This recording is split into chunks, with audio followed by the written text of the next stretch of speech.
Men started opening doors for me again after I did this self-love exercise. In my last video, I showed you an exercise to help you detect whether you actually love yourself or not. This time, I'm gonna show you an exercise that actually builds self-love. Not in theory, but in your nervous system in 3 minutes. Let's jump in. 1, get into a meditative state, put on music, close your eyes, and let the chatter of the day dissolve. If you did the first exercise, you probably have a memory or a painful moment fresh in your mind. If not, just think of something that still stings, like a breakup, an argument, or something that someone said that branded itself into your soul. Now go into that memory, see yourself there, and speak to your old self the way you wished someone would have spoken to you. For example, one of my exes told me I was too weird for anyone to love. Total baloney. Also, he said that he liked me because I was different, and then he turns around and uses it against me. Like, how dare he? But anyways, back then, I believed it. So in this exercise, I go back into that moment and I tell myself the truth. You're not too weird, you're eccentric, you're creative, you're an artist, and that's what makes you special. Then, and this is crucial, I pour warm, fuzzy feelings on that version of myself. Like I'm literally hugging her with the energy. And here's why this matters. Most people don't love themselves because they don't know what that means. They think like, how do I even do that?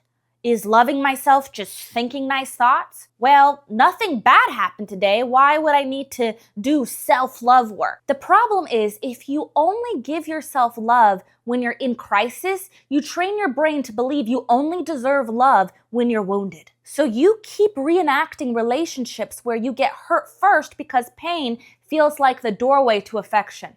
This exercise breaks that pattern. When you go back, heal that moment, and replace the script with a loving one, you're telling your nervous system, I don't have to be hanging off a cliff by one hand to be worthy of love anymore. Do this daily, especially after a breakup, and then intuitively as needed. The goal? When you think about yourself, you feel warm, safe, and familiar, the way you feel about someone you truly love. That's how you should feel about yourself. You should be your own favorite person to think about. I'm sure Beyonce feels that way about herself. Why can't you? Okay, not in a weird way. Like, don't get creepy, okay? Don't get like all perverted, okay? But in a genuine human way, you should be able to think about yourself and be like, I love you and accept you just as you are. You are a person. You deserve your own affection. You might be like, yeah, Melanie, that's great and all, but how does that get a man to open the door for me? Well, when you love yourself, men don't open doors because you demand it. They open doors because your energy says, I'm worth honoring. Protectors recognize that energy instantly. They get excited to protect this. But if you are at war with yourself, you will not attract a protector. You will attract a possessor. Someone who wants to own you, not uplift you. Someone who feeds on your insecurity instead of contributing to your peace. Protectors show up when you stop auditioning for love and start embodying it. Because love doesn't chase. Love doesn't beg. Love doesn't bargain. Love attracts what is aligned. So get aligned, baby, and love yourself. And if you struggle loving yourself, you probably struggle with saying no.